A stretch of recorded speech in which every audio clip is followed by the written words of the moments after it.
Welcome, everyone. Hello. Today we are here with Simi Hunjan. Welcome, Simi. Hi, Shelby. Thank Ah, you. How are you doing? I'm doing good. How are you? I'm doing well. Thank you. So, today we'll be talking about Simi's journey into technology. For those of you who may not know who I am or are attending a first Data Ethics for All event, my name is Shilpi Agarwal. I'm the founder and CEO of DataEthics4All Foundation. And our mission is to raise ethics first data and AI champions. We do this through the STEAM in AI college prep program that provides experiential learning and career mentoring to high school students. And high school journey to college and beyond is such an important step in someone's life that this program has been started just to answer some of the challenges and questions that high schoolers have today. And so let's jump right in, Simi. I'm super excited to host you and talk about your journey into technology. So, Awesome. what were some of your career goals at the time you were graduating high school? Yeah, so we're definitely going back down memory lane today. So back in high school, honestly, there were probably only three areas that I was really looking at, which was really influenced by your mentors, like your parents or your teachers, or sometimes it's your close friends. But really, there were sort of like three options that were always in front of my face at that time without having experience in other areas. But it was really between being a lawyer, an engineer, or a doctor, and that's kind of what was really what that was talked about back then. And I kind of leaned towards going into a career in healthcare. I ruled the other two out. For law school, I didn't see myself reading a lot of books and learning more about history and setting the precedents and things like that. For engineering, actually, even though I'm in that now, back then, my dad was an electrical engineer, and I didn't really see myself in him.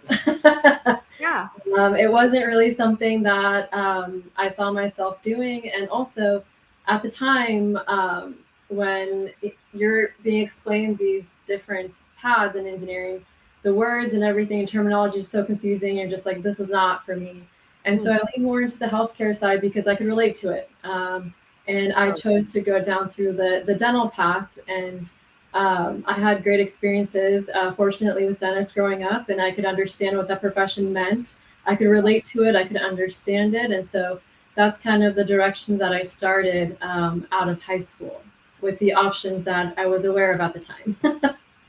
Yeah. And this, out of the three choices that you narrowed down into one, was it in what grade would you say you had a clear picture of, what you wanted to do next? You mean from the time from high school or onwards from there? In high school, like between ninth grade and 12th grade, like Oh, from being a freshman to a senior, when did you decide on this being a dentist path? honestly, it was during the time where we had to get ready to prepare for applying to colleges. I think Oh, that's okay. maybe your junior year Mhm. or senior year, right? I can't Yeah, remember now. senior. But when that pressure kind of comes on of, oh, hey, you're about to apply for college, you need to figure out a degree and what concentration you'll have and all those kinds of details. I think I had those thoughts in my mind maybe at the onset of high school, but I feel like I had to like narrow it down because I knew one day I had to apply, and put in, what I wanted to do. And so at the time, I had selected to do a biology degree because Okay. that aligned with the path of going into dental school and the requirements for that. So Okay. that's what I had set at the onset. So the dental path also goes through the pre-med track. How does that work? Yeah, so it's a little bit pre-med track in the sense that, I mean, there's overlap in like the biology courses and requirements that you have to take, Okay. but we don't have we don't go to med school and then also do the following 4 years practicing in terms of schooling. So once we kind of finish the degree, finish the prereqs, we then take a DAT, which is like an MCAT, and then you can start, if you get accepted, you can start school. And it's like a 3 year program or 4 year program. And then once you're done, you can practice as a dentist. I see. And so this 3 or 4 year program is after you finish your undergrad, right? Yes, Okay. yes. So after you complete your undergrad and all of the requirements as they state, and Okay. also taking the dental, is it the dental admissions test? I think there's a DAT, is what that Okay. stands for. I see. Then you're qualified to go into dental school. Then once you graduate, you can practice. Okay. Okay. So you've decided in your senior year that you're going to go the dental school path and you're applying to these dental schools and biology program for the undergrad degree, right? So then what happens? Yeah, and along with that, satisfying the other requirements, doing volunteer work. I ended up working in a dental office as well to get some Oh, experience and kind of all the things that you would see someone going down this path doing. I kind of did it all. right. And because I was trying to meet those requirements, after I got done with my undergrad degree in biology, Hmm. my biology GPA maybe wasn't as competitive or as high as I wanted it. So I actually moved to San Francisco to take some additional bio courses through Berkeley Extension. Okay. So that kind of landed me in San Francisco, and I probably spent a couple of semesters there through Berkeley Extension taking some courses in bio and living in SF. Um, Oh, and so at the time, I had picked up a job out there while I was doing the extension courses because the extension courses were offered after work or on the weekend. So I could yeah. manage kind of working while I was out there while I was doing some extra courses. And I was working in the healthcare field. I worked at Children's Hospital Oakland. I worked at UCSF Medical Center. And as I was working through those jobs while I had my time in San Francisco, there was a healthcare startup that was starting out of UCSF. And I knew a couple of the people that were starting it. And at the time, they had asked, hey, do you want to join this startup? We're looking to solve problems in healthcare that relate to patients from the time that they go from surgery all the way till the time they're discharged and they go home. This Hmm. program is going to improve their experience as they're going through the healthcare system from the start of their first appointment all the way through going back home after surgery. And Hmm. then on the other end, they were hoping to also reduce the hospital costs because of this sort of guided care. They had the resources that they need, and maybe they don't end up in the ER or something like that for something that didn't Right. require that. Yeah. So Yeah. I started working there, and that's kind of where everything changed. Yeah. And this was alongside your undergrad degree, or you had finished your undergrad I finished my undergrad degree at at this this point. point? Yeah, Okay. Okay. I finished. I'm done. I'm doing some extra courses through Berkeley Extension. Still in my mind, getting everything together to apply, and still thinking about going to dental school at this point. Okay. And so you're brushing up, improving your biology skills or what have you to Yeah. still go do on that path of the dental school path. Okay. Still going down that path, and UOP has a dental school in San Francisco, so I was making routine office visits and things like that to Wow. kind of stay up to date with like what I need to do or anything like that. So it's still very much in the mindset of, hey, I'm going to be a dentist someday in the future. Uh, Amazing. And this startup, this experience at a tech startup changed your life. So tell us a little bit about that. What changed for you? Yeah, so I would say that while I was working there, I got exposed to the tech world. Not only working there, but also like that move to San Francisco that changed my environment. San Where Francisco. were you before then? I was in Folsom. In Folsom. Wholesome. Okay. So I was at Folsom at my parents. That's where I went to high school. That's where I grew up. And so my first big move out of my parents' house was out to San Francisco after I graduated and continued to take some more courses at Berkeley Extension. Nice. And Yeah. so, what like inspired you in the tech world that made you think about switching careers? And we are going to come to that in a bit. But yeah, what inspired or what changed? Yeah, so when I started working there, I started exposed to kind of the tech world, like software, how things work, how CRMs work, and these different things that I didn't have exposure to before. And the manager that I was working for at the time, he would actually take the time to sit me down and kind of, I guess I would ask a lot of questions, so maybe he wasn't doing it voluntarily, but he would kind of sit down with me and kind of go through everything that he was doing. And kind of like building workflows, and you use code to build workflows for your business operations and things like that. And I was like, oh wow, this is really cool. It makes your business operations like more efficient. And then also while we were launching this program that I talked about, we made a lot of assumptions along the way with like maybe what kinds of services patients want. But then as we started actually working with patients and started documenting the data for what services they opted for, which ones they didn't, we kind of realized that some of the assumptions that we made were wrong because Yeah, the data was showing otherwise. And then I was like, wow, data is really powerful. How do you, data can kind of invalidate or validate some of the assumptions that you have. And it's really based on the population of people that are using your product. You know, it's not just what's in your mind, it's really the users of true. your products to come to that. And so then I started thinking, wow, this is really cool and it was really intriguing. And I just want to keep learning more and more. You know, as I'm still kind of working towards being a dentist, I kind of hit a point where I was like, wow, I just learned about this whole new kind of industry. I mean, it was there, but I didn't have that much kind Yeah, of exposure to it. yeah, And sure. so, and then there came a point of like, hey, I have spent a lot of time towards meeting these other requirements to kind of go down this other path. But now I've been exposed to all these things and I'm actually really invested in this too. What do I do? Yeah. So, is it safe to say that you fell in love with data? I did. I did. I did. And the power of it, it just was really inspiring kind of moment when you Yeah, just saw how much of an impact it made in something that you were trying to do. absolutely. And even challenge your assumptions, Yes. and make data-driven decisions going forward. So sounds like, yeah, you really fell in love with data, and you wanted to do something with that. Like you felt like that spoke to you more than being a dentist, perhaps. Yeah, so honestly, it kind of came down to thinking about like maybe more deep, and these are things maybe I didn't think about as deeply getting out of high school, but more so like 4 or 5 years later as I graduated and now I'm on my own and having different, more adult-like experiences.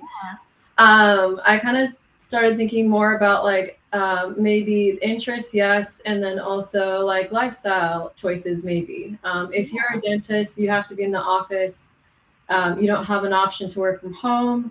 That is pretty much what you'll be doing for the rest of your career is going into an office and working with patients, which is fine and which is great.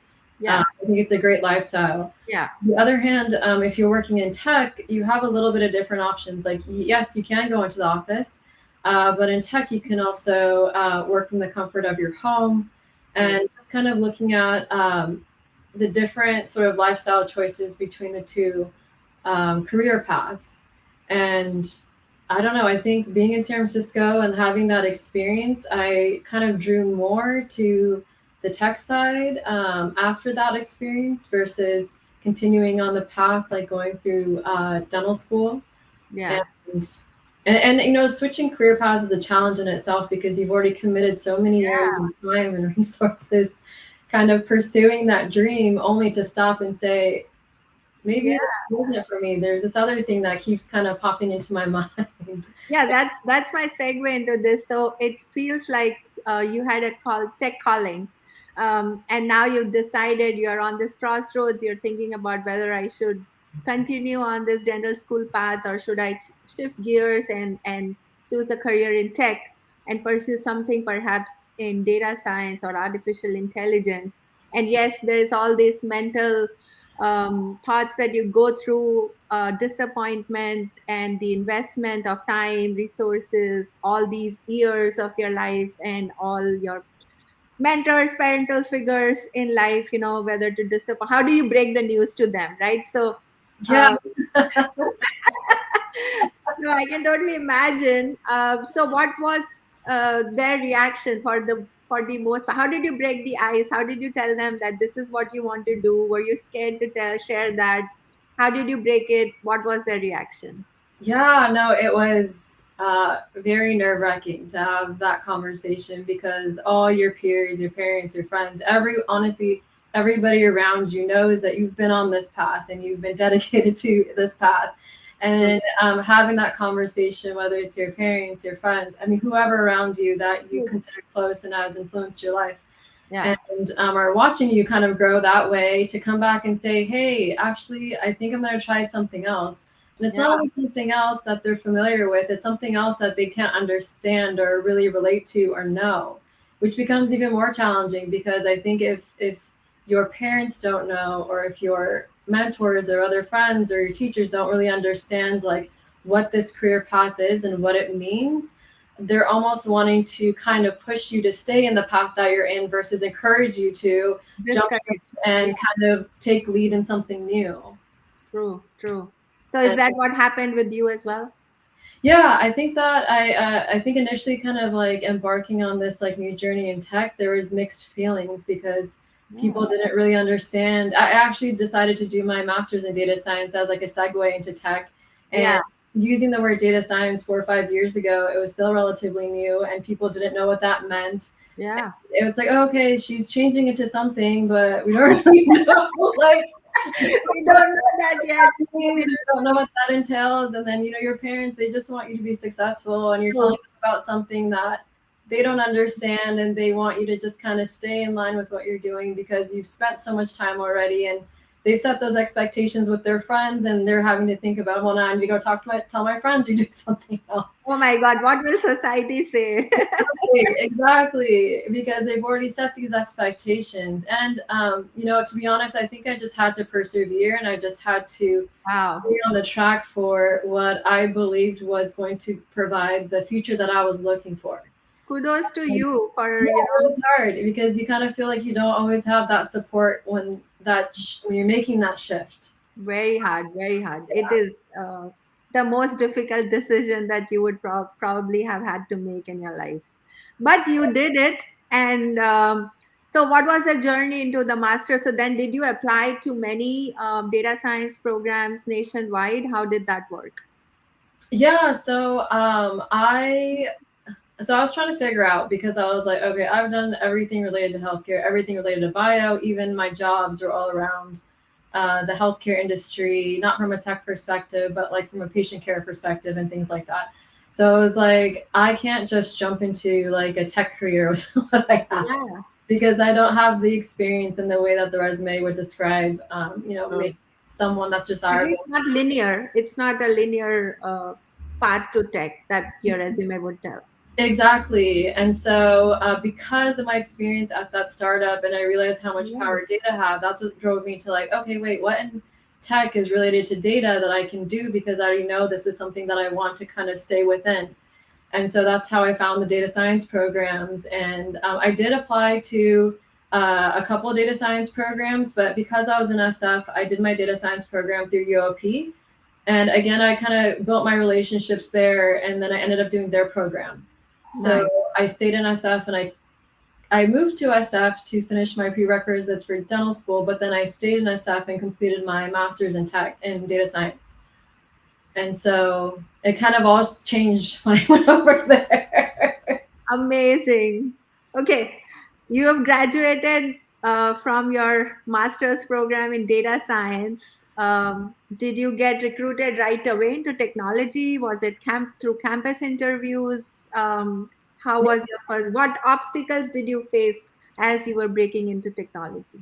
Yeah, no, that's a great question. So the program that I was in for 2 years, the last semester we had a capstone. So I started looking for opportunities maybe the 1 year, 6 months before I was going to graduate. And Okay. there was, so what I did, UOP had like career fairs, and I would go to those career fairs to look at opportunities. And then I would also look at sort of like job postings that are looking for maybe, I mean, I was even happy to do like an internship at that point because I just wanted to get some experience and kind of get in the door. So I was like, it doesn't matter to me what it is. I'm just really hungry to learn about this world and get the experience under my belt and see how things go. And so I also decided, so at that time, this was kind of another little bit of a shift in, I mean, still in tech, but maybe Yeah. not specifically data science. But that last year, I spent a lot of time also going to tech meetups. So you can Oh, find a lot of them in San Francisco. The last year of my master's, I ended up moving back to Folsom. And so then I was looking for tech meetups in Sacramento. I think a great way if you're looking for job opportunities is to go and talk to people. yeah. Go find, you know, the companies. If you, there's a specific company that you want to work for, they usually have meetups and organizations that you can join.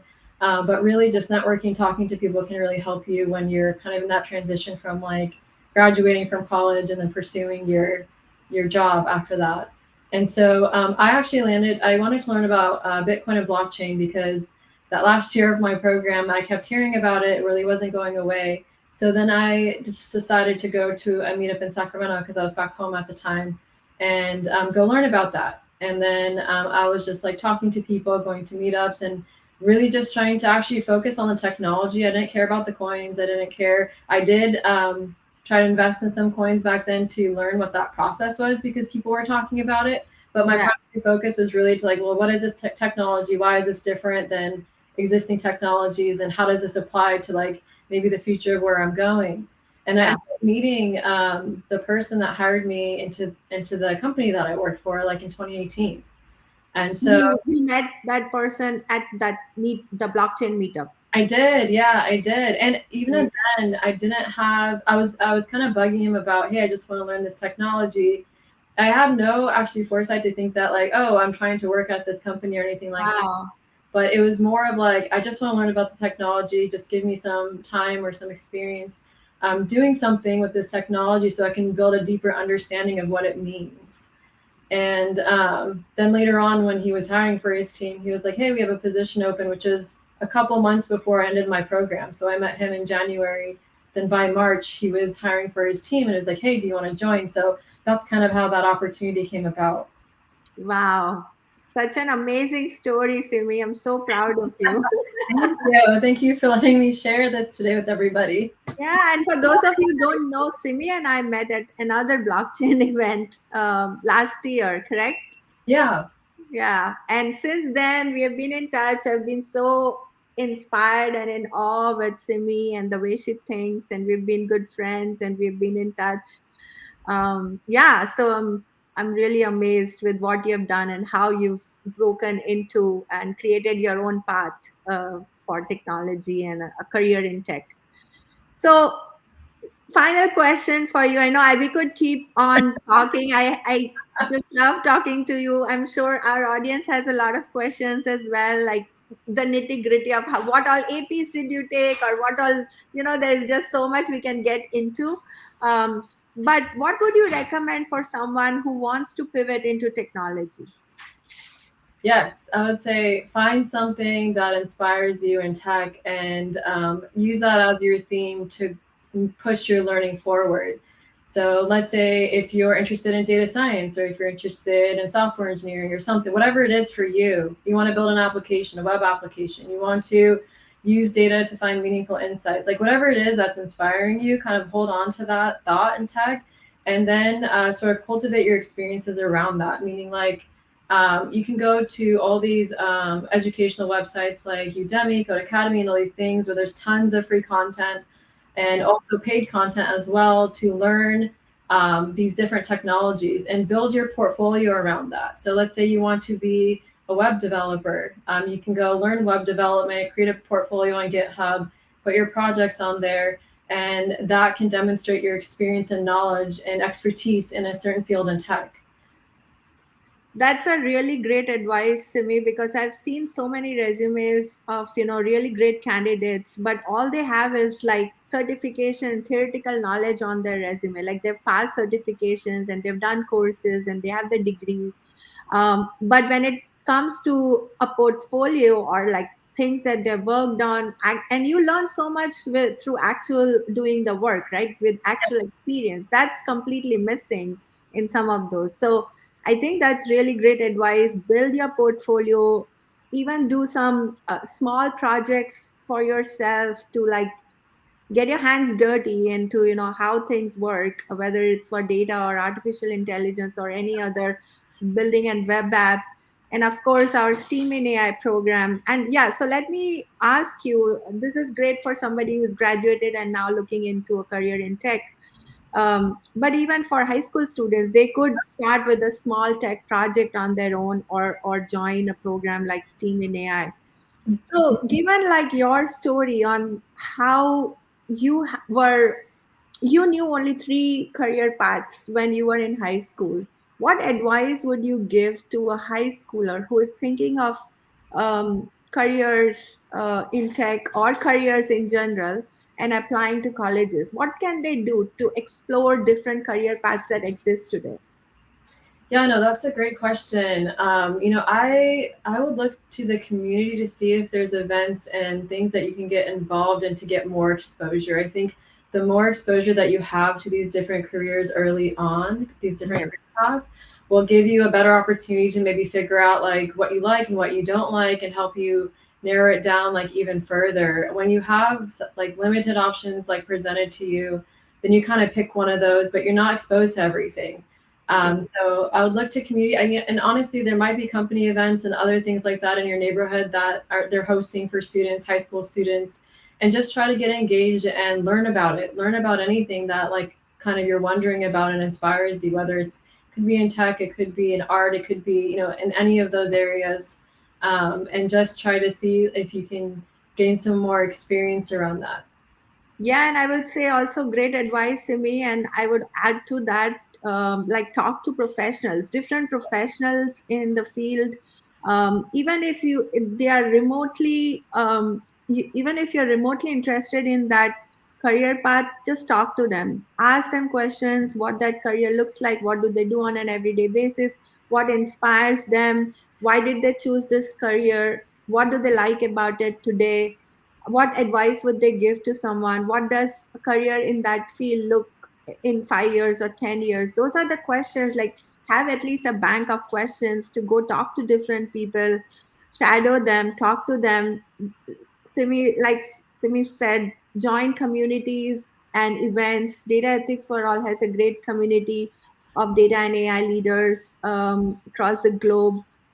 Join communities like that, and I'm sure there are many other such tech communities, non-tech communities, where you can actually get face to face and talk to people, network with people, and learn more about the different linear as well as non-linear paths, career paths in tech that are available today, as well as in other fields.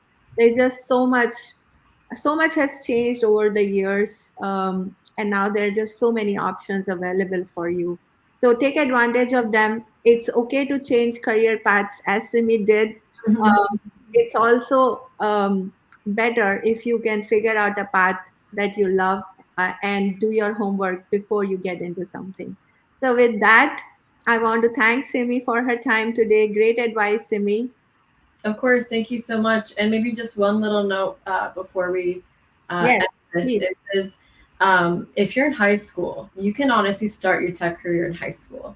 A lot of people that I'm around, the VP of our company, so and even in a survey for that was sent out for developers asking like, when did you start coding?